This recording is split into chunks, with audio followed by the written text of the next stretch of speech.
So now that we've built our login and sign up system, let me just give you a quick reminder of what we're working towards. So in this video, we'll be obviously prettifying things quite a bit using Bootstrap and getting a nice background image in there.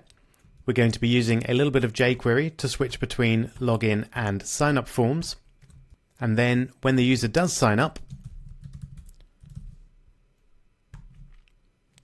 we're going to jump them over to our secret diary page, which will look like this. And then they can type whatever they like, and it will get updated immediately in the database. There we go. And of course, the user will be able to log out clicking the button at the top. So that's what we're after. Let's get cracking.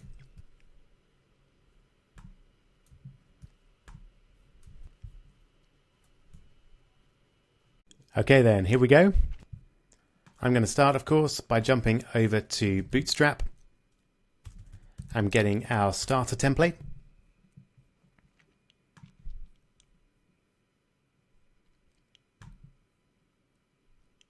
So our usual route to getting started, which may be slightly different for you if the website has updated, but what we want is this starter template. And then we're going to put all of this beneath our PHP. And I'll pop the form into it now.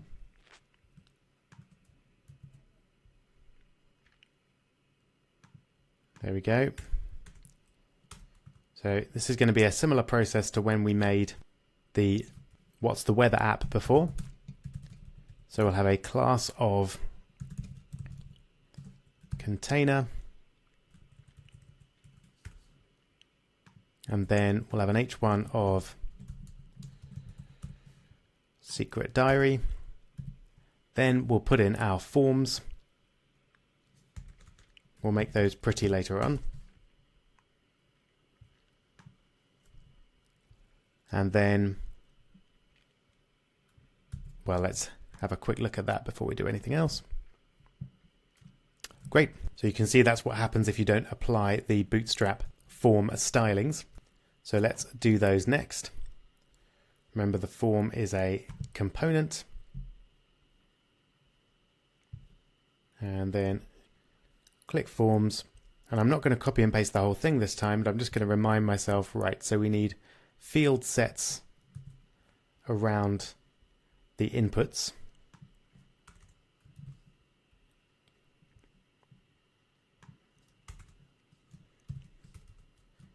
And then we're going to end the field set there.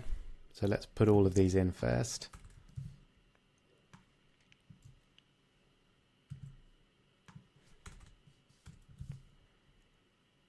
So field sets there.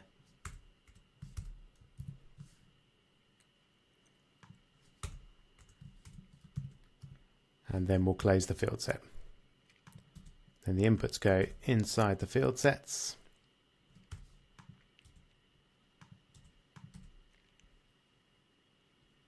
There we go. And then the same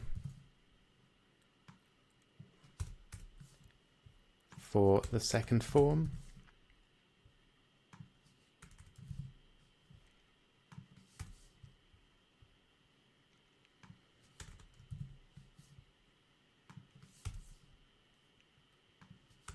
And then we'll close that final field set.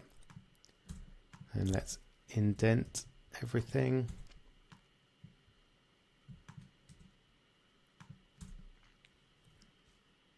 Okay, and then we need to give our inputs a class of form control.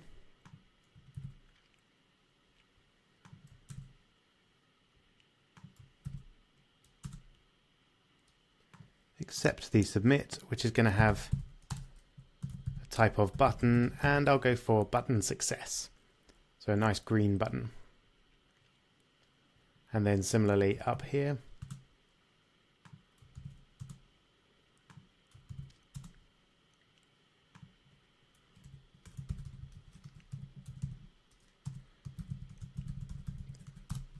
All right, let's have a look.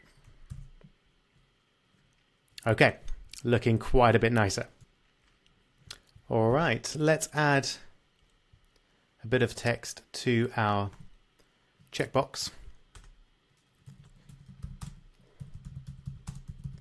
So I'll just add stay logged in.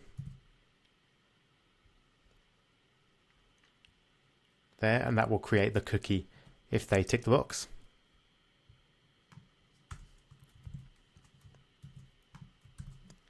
Let's have a look.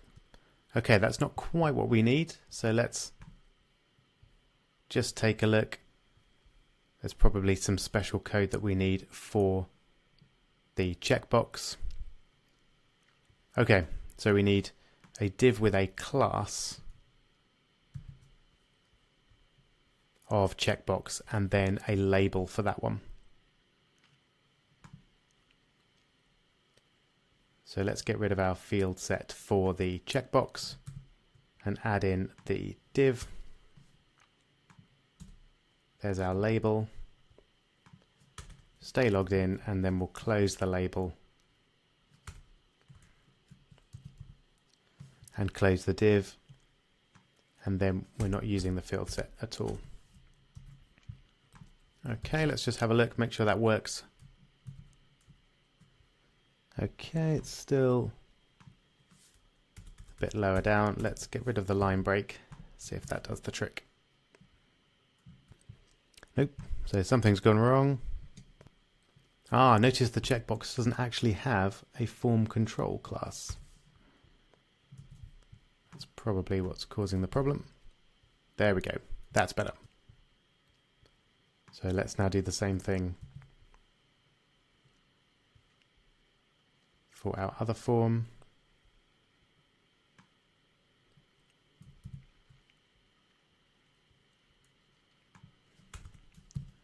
And close the label, close the div, get rid of the close field set.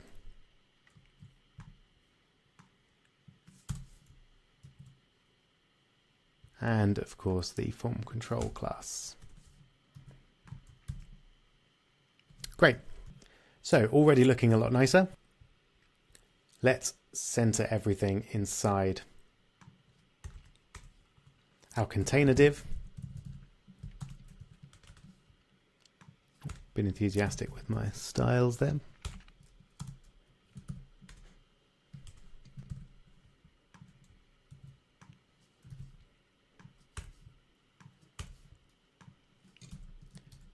So we might be able to use just text align equals center. Let's have a look to see if that makes everything a bit crazy wide. I think it does. So let's give it a width of, say, 400 pixels. Great. Okay, the last bit of styling I'm going to do before we get rid of the login form initially and allow the user to toggle between the two is a nice background image. So we'll go over to unsplash.com, and this time I know a little bit more about what I want, so I'm going to do a search for nature because I want a nice, clean, simple nature image which will inspire people to write in their diary. I think I like that one.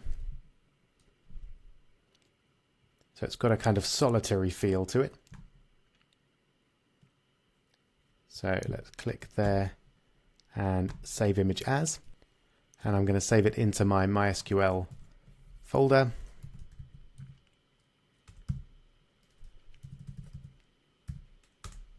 As background, and then I suspect I'm going to need to resize it. So let's have a look. Yep, 4.7 megabytes is a lot more than we need. So I'm just going to double click and then tools, adjust size. And we'll go for a width of 2000, which is absolutely plenty. And then save. It's still pretty large. I would definitely make that smaller if this was going to be a production site, but it will do for us. Then back over to Firefox. with via FTP, and then let's just drag out the folder contents there. We'll do a quick refresh. There's background.jpg. So let's upload it. Wonderful. So just to check as before that everything's connected and working, let's pop the image into our container div directly. So it was background dot, and then let's just check background.jpg without an E this time.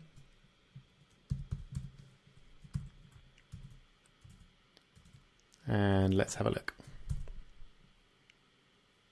Great, it's there. Now our next challenge is to get it full screen and stretched. So in fact, we could do a CSS full page background Google, but I've still got the page that we found when we did that last time. So I'm just going to grab the CSS that we know works, pop it in there, let's get some nice indenting.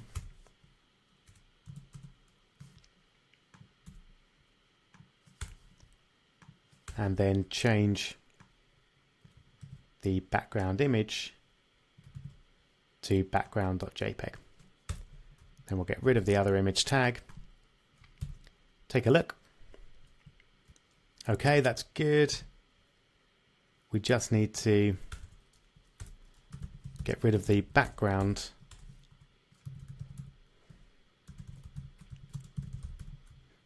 on everything except our HTML element.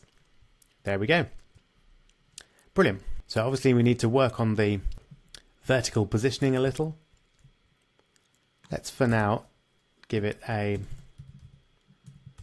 margin top of 200 pixels just to move it down a little too much, I think. 150.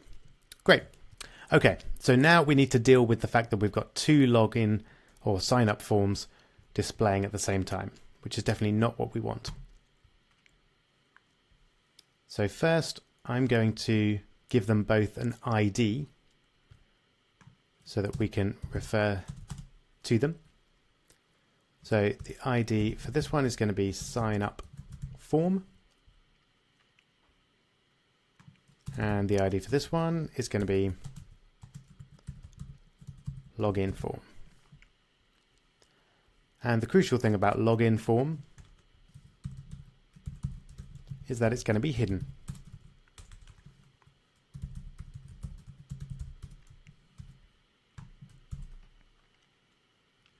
There we go.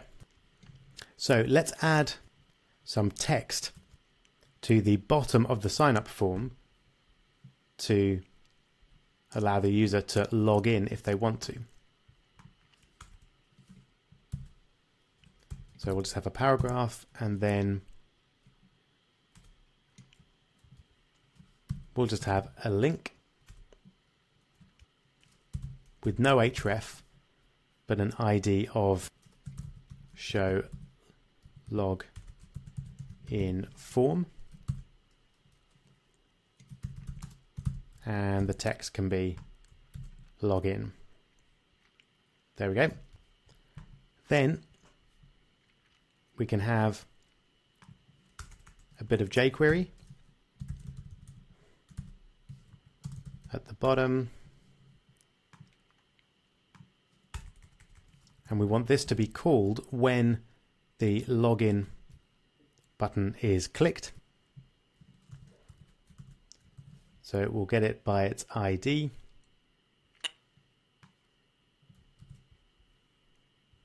That is show login form. So when it's clicked, we want a function to run. And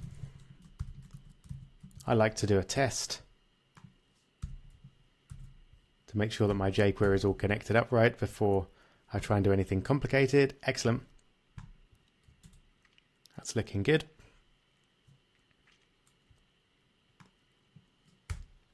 So what I want to do here is I want to toggle each of the forms. So I want to toggle both login form and sign up form. So let's toggle sign up form first.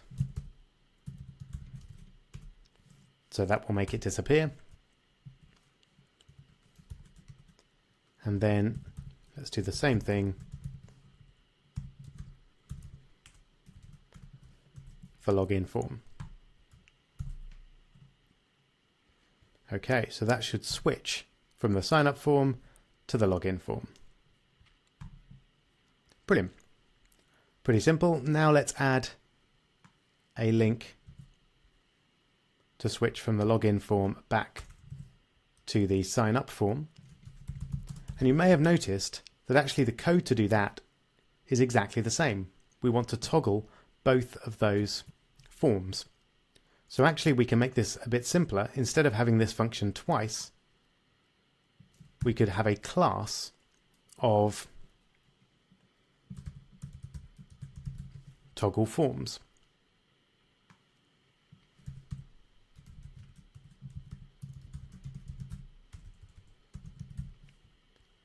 And then we can have another one here as well.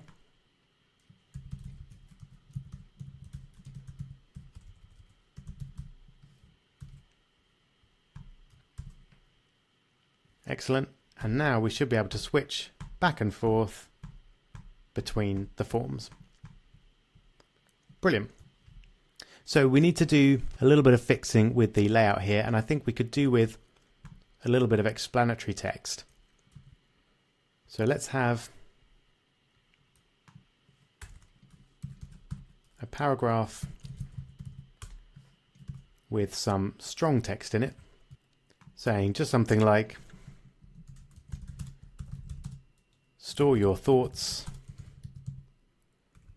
permanently and securely.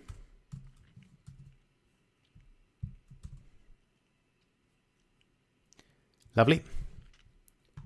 Do need to do something with our colors, but we'll sort that out in a minute. And then I want to add a bit of text to each of these. So for the sign up form, I'm going to add interested, sign up now. And then for the login form, we'll have login using your username and password. And then let's have a look. Excellent. So it is there, even though it's not very easy to see. So let's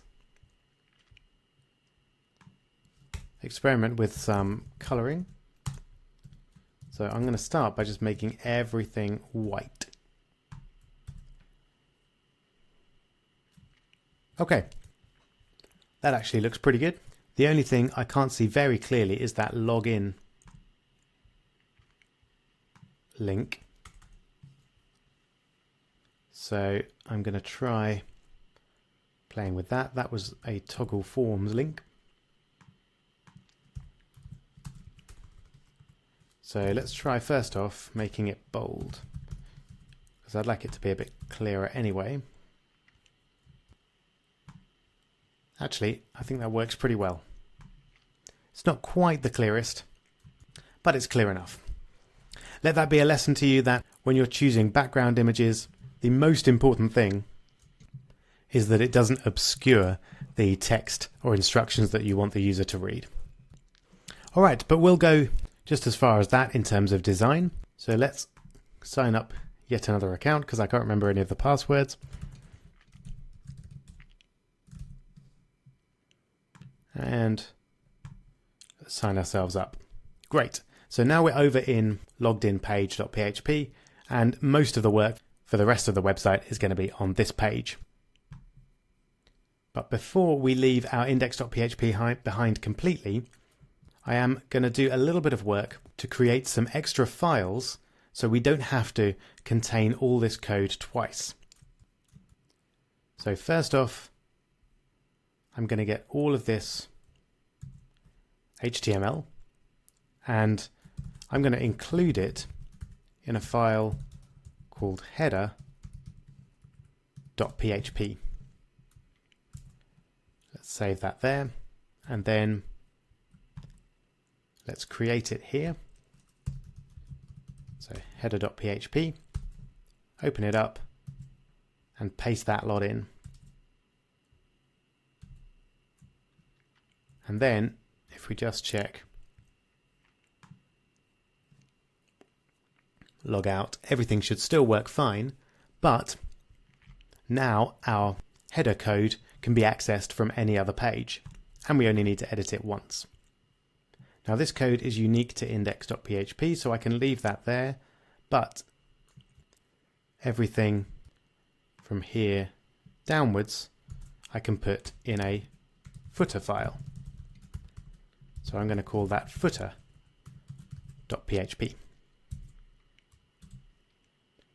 Okay, and let's create that file.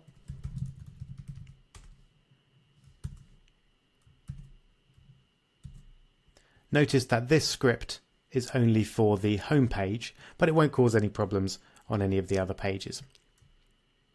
So it's probably simpler to just leave it there. Okay, and the other bit of code that I want to be accessible from anywhere is the connection code, because I don't want to have the password for my database repeated throughout my website. So I'm going to get rid of that and include that as a file called connection.php. So let's then create that. Open it up, and because this one has PHP code, I need to put the PHP tags back in.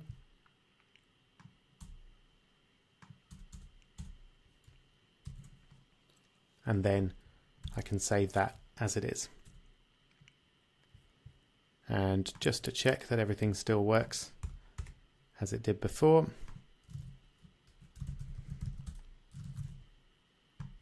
And there we go. Everything's still working great. Great. So now it's just a matter of making a logged in page. And that should be pretty straightforward now that we can use the included files that we've just created. So let's start working with logged in page. And we're going to keep this set up here. But now we're going to include header.php and footer.php. And that should give us a nice looking page without doing anything to earn it. Wonderful. So our secret diary is going to be pretty simple. We're just going to have a container div .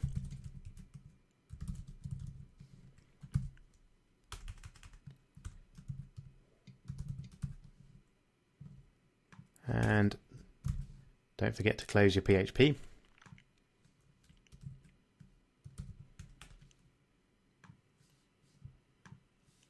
And then within that, we're going to have a text area with an ID of diary.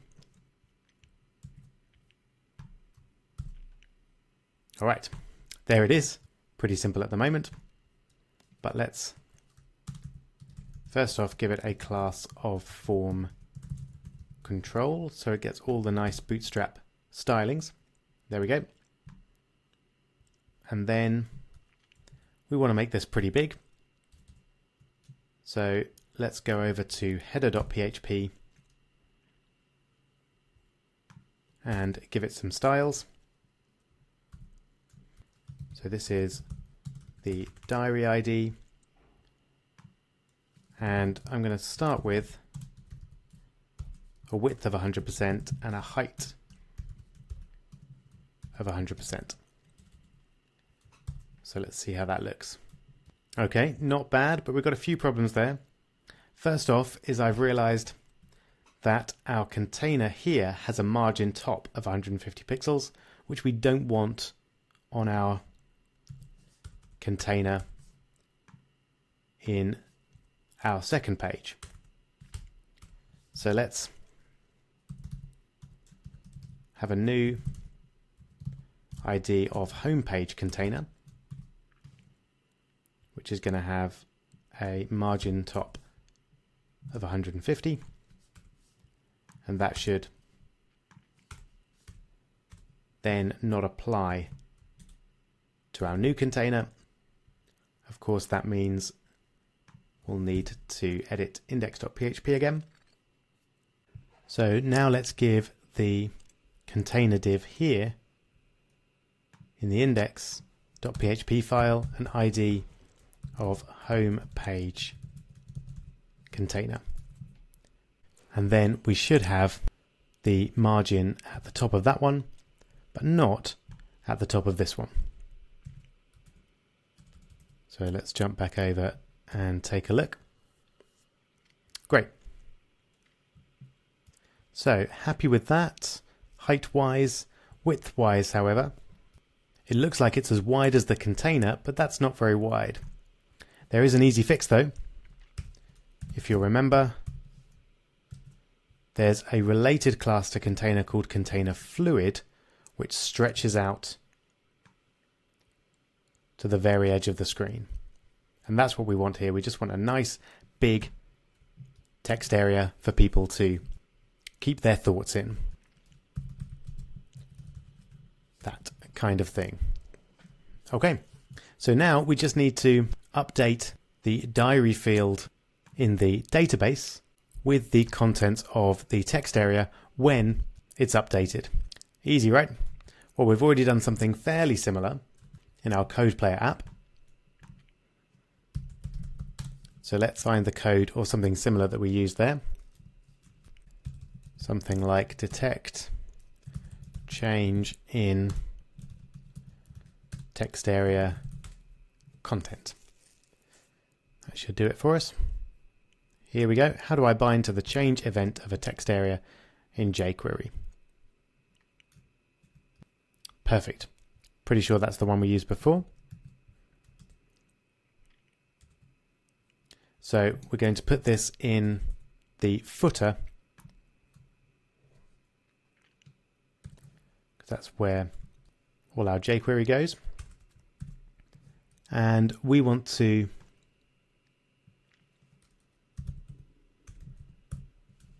do this with the diary ID, and we don't need to do any of that stuff. So for now, as usual, we'll just alert changed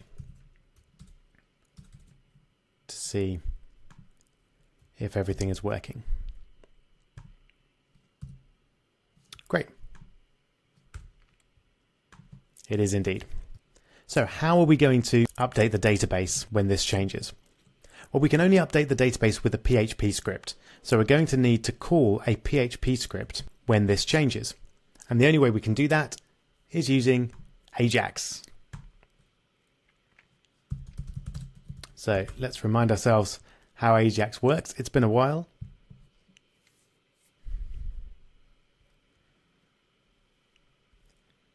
Let's, as usual, go down to the first example. Okay, this is pretty simple. So it looks like that. I'm not going to be too careful about what happens if they don't have an internet connection, etc. We saw how to work with errors in Ajax last time.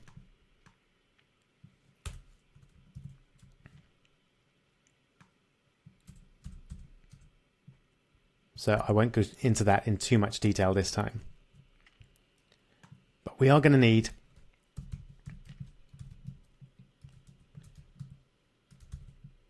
a script to do this, and we're going to need to pass the contents of our diary text area to that script. So we could either do that with a get or a post. I think a post is a little bit more exciting. We haven't done one before. So let's see if we can find a good example. Here we go. This looks perfect. So actually, yeah, let's use that one.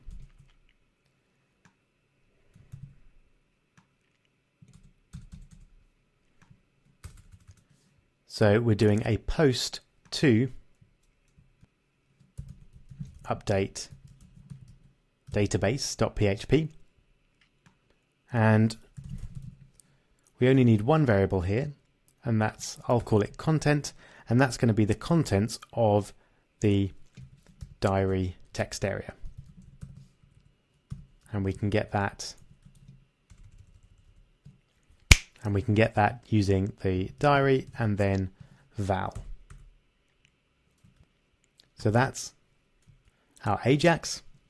Now we need to just write update database.php. So let's save that back over to FireFTP again. Create another file, update database.php. And first off, I'll just return some text. And because this sample code that we've got alerts data saved and then message, that should alert data saved and then hi there, because it should get back what the script returns. So fingers crossed. Wonderful. So data saved hi there, and it's doing that with Ajax. Brilliant. So now we can work on our update database.php script. And the main thing that we need to do is get the post variable. So let's check that it's been passed first.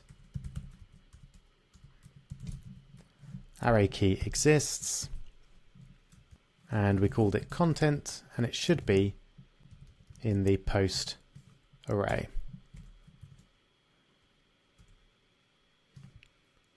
And let's put our parentheses in the right place. And so if it does, for now, let's just echo it.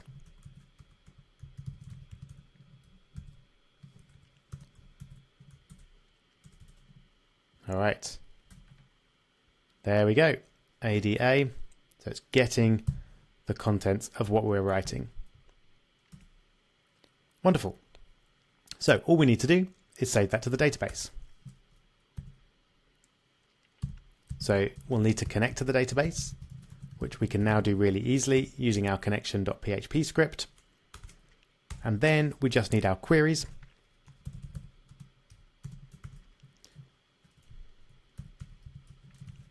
So we want to update the users table,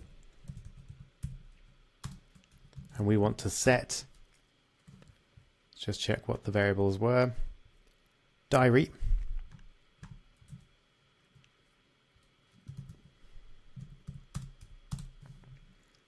and we want to set that equal to MySQLi real escape string post content. And we want to do that where the ID is equal to, and where are we going to get this ID from? Well, it's stored as a session variable. So if we start the session here, we should be able to access it.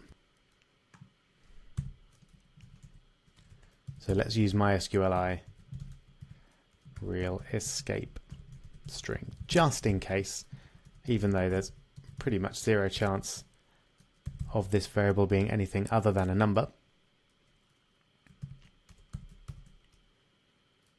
and as usual I'll pop a limit 1 on the end there just in case. And then we'll do a check to see that that's been processed correctly via link and query. And if it has, for now we'll just echo success, else echo failed. Okay, and let's have a look. Okay, we've got some warnings and a failure there. Oh, it's my classic error.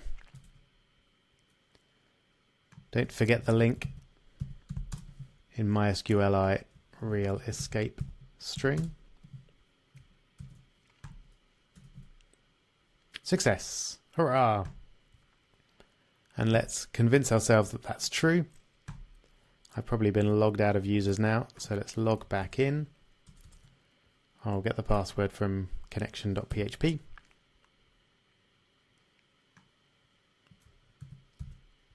There we are.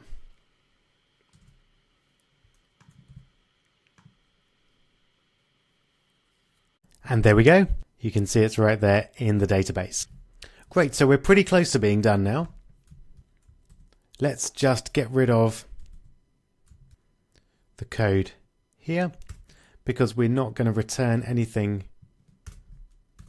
to the script. We'll just leave that blank. And then we'll go back to footer.php and remove the alert. So we can get rid of the done function completely. So let's take a look.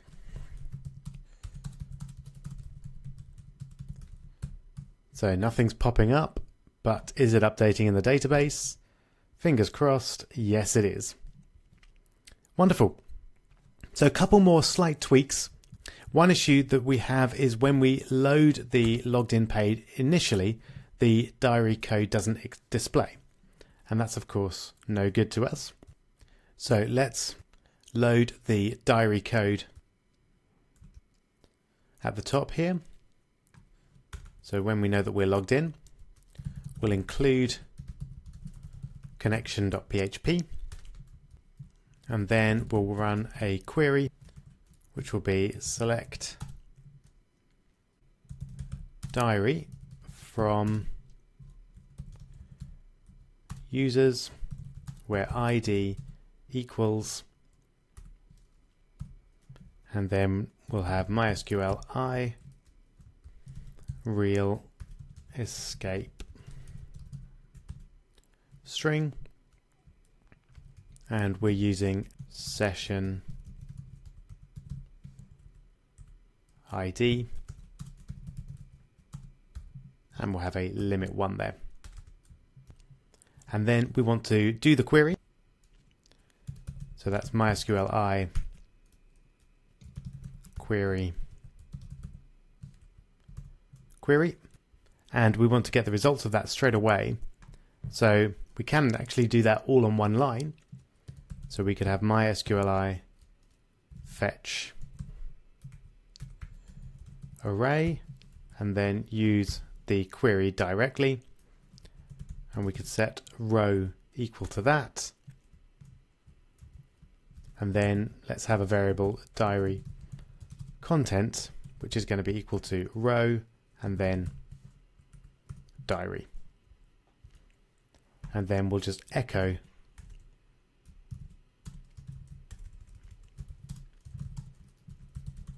diary content in the middle of the text area. And just before we run that, let's pop the link in there. And we should also have an empty diary content string, just in case there isn't any. So we don't get any PHP errors down here. But just before we run that, let's just add in our links. And now we should find that the saved diary content appears there. So that is really cool. If I refresh, it's all saved. Fabulous. So we're really close to being done. All that remains is this header here, which doesn't look great. So let's go back over to Bootstrap and get a nice nav bar at the top there so that everything looks good. So over to documentation, components, and navbar.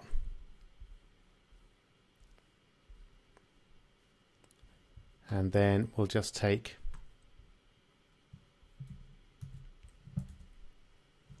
that navbar there and put it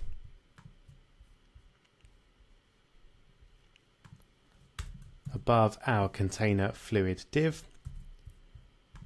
So before we edit it, let's just check that it looks okay. Okay, that's a start, but we've got a couple of things to fix there. So first off, we no longer need our logged in, log out code at the top here, but I will be keeping that link. So I'll just borrow that for the moment. We'll change the navbar brand to Secret Diary. We'll get rid of all of those links, and we'll also change the navbar class to navbar fixed top. So it's all stretched out and fixed at the top. We do want to pull right here, but it's not going to be a form. So let's change that to a div. Get rid of the input. And I want to make the button a link with the href being what I just copied, so to the logout page. And then we want to change search to logout. All right, let's take a look.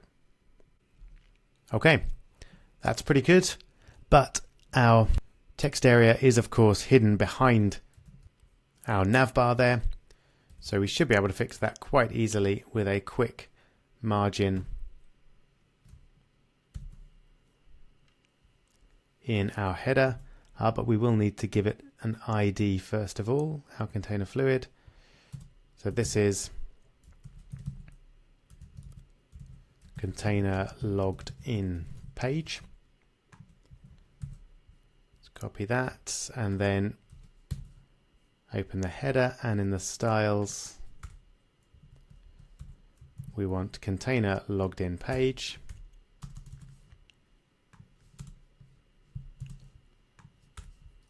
And let's give that a margin top of, let's try 70 pixels. That's a little bit too much, I think. I'm going to go for 60 instead.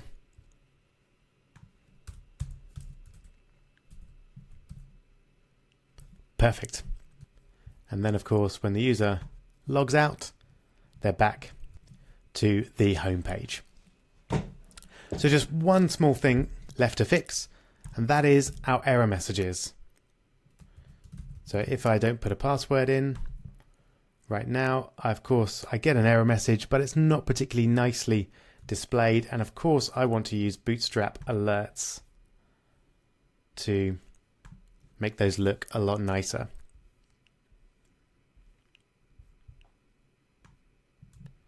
So let's copy the code over from there, and all of these are going to be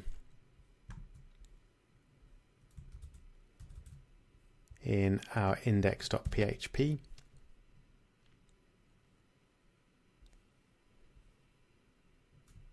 And so we'll add this here. So we'll check to see if error is not an empty string.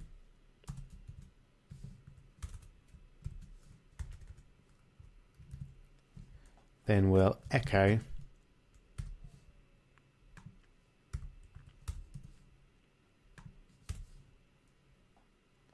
all of this, but we'll want to put the error string itself in the middle of it. Okay, let's have a look. So now we should have much prettier error messages. Wonderful. Similarly, if I try and log in with something that doesn't work, we get a nice error message there as well. Wonderful. So that is as far as we're going to go on this project. There's a fair bit more that you could do with it if you wanted. One quite fun extra would be to validate the user's email address. And that's not too tricky to do. You just send them an email, as we know how to do, with a random code, which you then put into a field in the database, and then they click on a link which has that code embedded in it, and then it checks the code against the database, and if it's correct, then consider the email address validated.